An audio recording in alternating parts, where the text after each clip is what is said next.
자, 김경수 전 경남지사의 복권 문제를 놓고 정치권에 묘한 긴장감이 흐르고 있죠. 이제는 민주당과 그다음에 대통령실과 진실 공방이 벌어지고 있습니다. 이재명 전 대표의 목소리 들어보시죠. 후보는 다양하고 많을수록 좋습니다.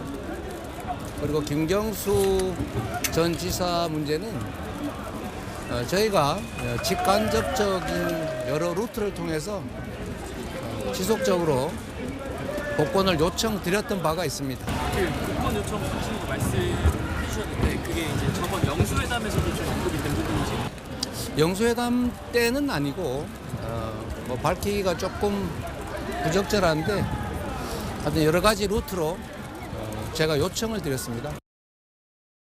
예, 최선 평론가. 네. 지금 이제 대통령실과 민주당 이재명 대표와의 진실 공방이 벌어지고 있는 듯합니다.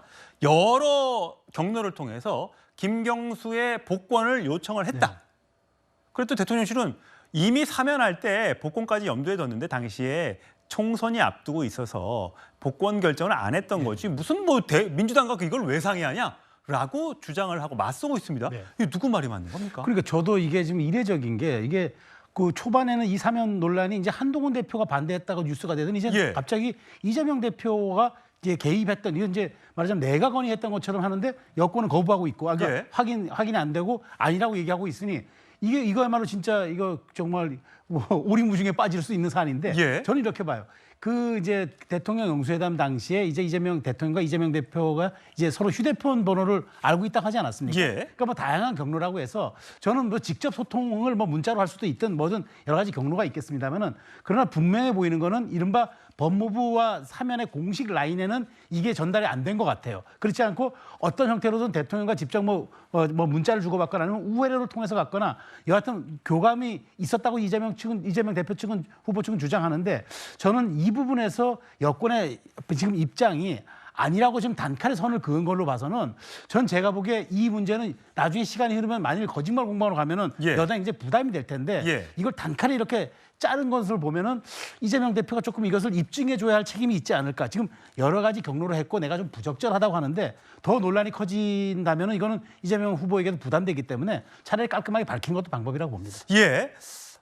총선이 지난 후에 이재명 전 대표와 윤석열 대통령이 영수회담을 한 적이 있었죠. 그 회담의 의제를 조율하는 과정에서 이 김경수 전 지사의 복권에 대한 의사가 왔다 갔다 이런 얘기들이 나오고 있는 것인데요. 그 당시의 모습을 보고 오시죠.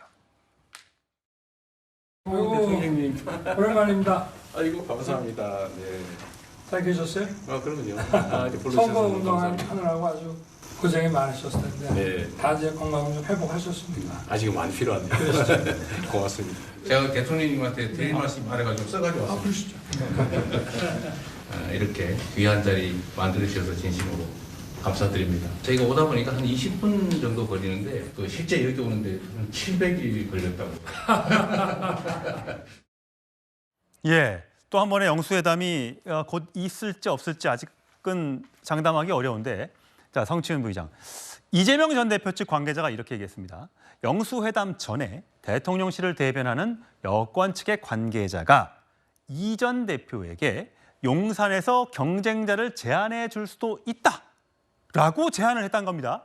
경쟁자. 그렇다면 친문의 어떤 그 구심점이 될 수도 있는 김경수 전 지사가 복권되면 이재명 전 대표의 경쟁자가 되지 않겠냐? 괜찮으세요? 이렇게 물어봤다는 건데 만약 이 말이 이 이재명 전 대표 측의 관계자 말이 사실이라면 아니 국민의힘과 상의한 것도 아니고 용산 대통령실의 객관적인 또 독자적인 판단이 아니고 이거를 왜 야당과 협의하지? 물어보지?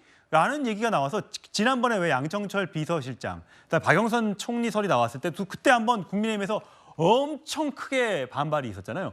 그거와 연관 짓는 분들이 계시더군요. 이게 만약에 사실이라면 엄청 큰 파장을 불러올 수 있는 건데요. 사실 그런 건 있습니다. 원래 그 복권, 사면 복권을 할 때는 여야의 균형을 항상 맞추기 위해 노력하기 때문에 야권 인사에 대해서는 야권 뭐 대표라든지 다양한 루트를 통해서 의견을 물어보기도 합니다. 그런 과정 속에서 혹시 이재명 대표와 연락을 당시 대표였기 때문에 연락을 주고받았을 수는 있죠. 근데 연락을 단순히 주고받는 게 아니라 사면 복권 대상에 대한 논의한 게 아니라 방금 우리가 봤던 것처럼 본인의 경쟁자, 당신의 경쟁자에 대해서는 우리가 제한할 수 있다. 말씀만 해준다면 그 사람들을 제외하고 사면 복권 대상에 대해서 논의할 수 있다라고 말했던 건 매우 심각한 얘기인데요. 지금 사실 글쎄요, 이거는 이재명 후보 측에서 얘기하기를 한 것이고 대통령실이나 이쪽에서는 또 다른 이야기를 하는 얘기도 또 있거든요. 그렇기 때문에 글쎄 전 이 사면 복권 대통령의 고유 권한입니다. 이거에 대해서 진실 공방으로 가는 게 과연 어떤 이득이 있을까? 지금 요즘 정치권에서 너무 자신이 받은 뭐 문자, 자신이 한 통화의 녹취록 이런 것들을 공개하는 일들이 너무 비일비재해지고 있는데 저는 이런 것들은 바람직하지 않다고 보기 때문에 예. 과연 이런 것들이 또 다른 대통령처럼 또 다른 사람이 뭔가 반대되는 의견을 이야기하고 진실 공방으로 흘러갔을 경우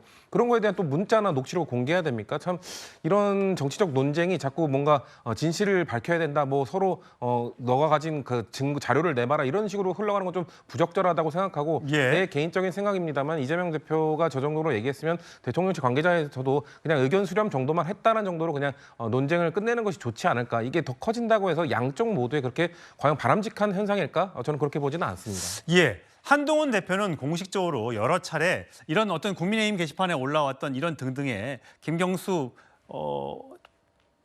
저지른 잘못에 대해서 반성도 하지 않는데 꼭 복권까지 시켜줘야 되느냐 이런 어떤 여론 등을 대통령실에 전달을 했고 반대한다는 입장을 여러 차례 표명한 것으로 알려지고 있습니다. 한동훈 대표의 목소리 들어보시죠. 통화를 드려서 제가 앞으로 당정이 화합해서 좋은 정치를 할 수 있도록 제가 최선을 다하겠다라는 포부를 잘 말씀드렸습니다.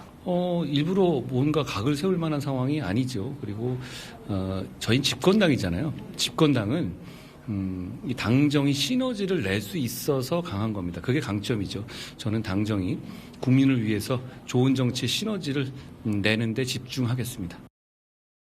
네, 한동훈 대표의 입장은 민주주의 파괴 범죄에 대해서 반성하지 않았기 때문에 복권에 대해서 반대한다.